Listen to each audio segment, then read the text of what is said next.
Good morning बच्चों। कैसे हैं आप लोग? Okay sir. बच्चों, आज हम आप लोगों को दो संख्याओं में लासा और मासा के संबंध पर हम चर्चा करने वाले हैं। तो देखिए, आपने लघुत्तम समापवर्तक, महत्तम समापवर्तक, अपवर्तक, समापवर्तक और अपवर्तक सब पढ़ लिया ना? अब हम इस पर चर्चा करेंगे। ये आप लोग बहुत ध्यान से पढ़ लीजिए, आगे भी काम आएगा। इसके लिए एक बेटा संबंध होता है, संबंध या सूत्र इसको कह रहे हैं, ठीक है? हाँ, एक फार्मूला होता है बच्चों। है क्या?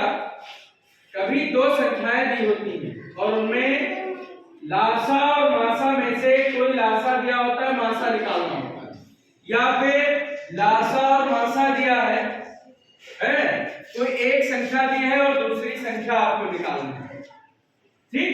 तो इसमें एक फार्मूला है,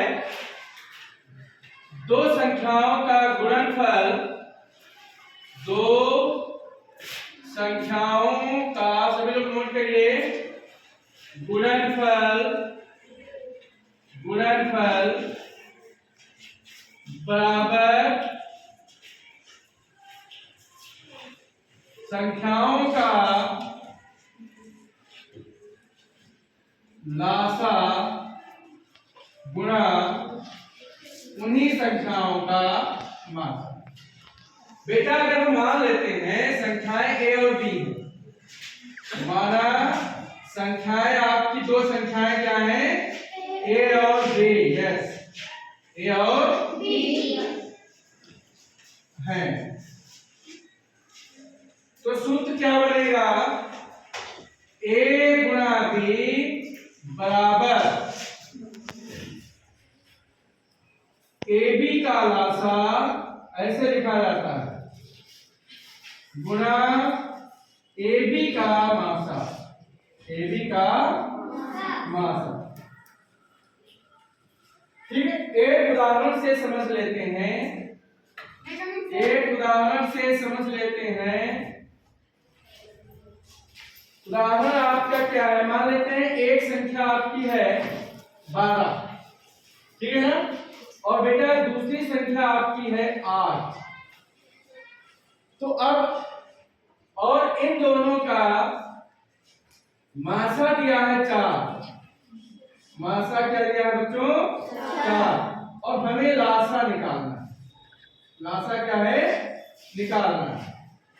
तो बेटा क्या लिखेंगे? इसका हल क्या होगा? इसका हल होगा ए गुणा बी बराबर, यहां पर ए बी का लासा गुणा ए बी का मासा।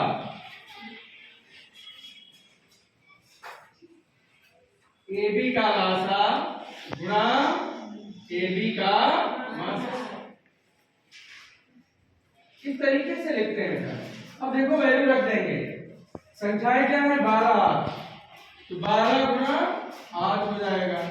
उसके बाद में ए और बी का जो लासा निकालना है, लासा आपको बच्चों 12 और 8 का निकालना है, और मासा कितना दिया है? 12 8 का 4, मासा बेटा 4 दिया है। तो अब इस 4 को जब इधर लाएंगे तो बचे में चला जाएगा, इसमें चला जाएगा बचे में। तो बेटा लिखेंगे, जो चीज निकालनी होती है उसको बाईं तरफ रखते हैं, 12 और 8, ठीक है ना, का लासा आपको निकालना है। क्या निकालना है? हाँ, तो ये हो जाएगा 12 गुणा 8 बटे 4। 4 एकम 4, 4 दूनी 8, तो ये आ गया 12 गुणा 2 बराबर 24। तो बेटा ऐसा है, इसका आंसर 24 आ गया। तो यहाँ पर देखिए, यहाँ पर 12 और 8 का जो लासा आया है 24 आया है। समझ में आ गया? देखो, संख्याएं दी थी, मासा 4 दिया था, इनका लासा निकालना था। ये जो आपने ऊपर फार्मूला लिखा है, सूत्र लिखा है, संबंध लिखा है, इस संबंध की सहायता से हमने रास्ता ज्ञात कर लिया। नोट कर लीजिए आप बच्चों। अभ्यास श्रेणी के प्रश्न हम लोग कर लेते हैं, ठीक है ना। नरेंद्र बाबू अटेंशन प्लीज, सभी लोग बोर्ड की तरफ अटेंशन दें। देखिए प्रश्न आपके सामने लिखा है, रिक्त भाग में उचित विकल्प भरिए। तो ऐसे प्रश्न जो है रीजनिंग टाइप के होते हैं, सोचना पड़ता है कि हमें कहां पर क्या भरना है। तो बेटा देखिए यहां पर लिखा है 15 5 25, 12 रिक्त 18। तो अब देखिए यहां पर जो रिक्त है उसके ऊपर वाली संख्या, तो थोड़ा हम ध्यान से सोचेंगे कि 15 और 25 का इस 5 के साथ में संबंध क्या है। देखिए अगर हम 15 के गुणनखंड करें तो 3 पचे 15, 5 एकम 5। फिर 25 के गुणनखंड करें तो क्या आएगा, ये आएगा।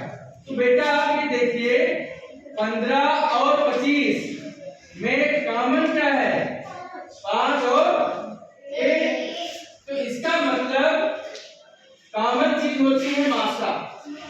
जो सभी संख्याओं में सार होती है, उभयनिष्ठ होती है, उसको कहते हैं संख्याओं का मासा। क्या कहते हैं, संख्याओं का मासा। तो बेटा यहाँ पर 5 और 25 का जो मासा दिया है, 15 और 25 का, वो बेटा यहाँ पर 5, जो कि ये। इसका मतलब हुआ कि 12 और 8 का मासा यहाँ पर आएगा। तो 12 के जब आप गुणनखंड करेंगे तो अभाज्य संख्या से हम गुणनखंड करते हैं। दुसंग 12, द्वितीया से 3 एकम 3। उसके बाद में 18 है, दुनैया 18, 3 तिया 9, 3 एकम 3। तो अब देखिए इसमें सार क्या है, उभयनिष्ठ क्या है, 2 है और 3 है, 1 3 है। तो अब यहाँ पर 12 और 18 का जो मासा आया है बच्चों, हाँ कितना आएगा, 2 3 1 बराबर। इसका मतलब बच्चों ये हुआ कि 15 25 का मासा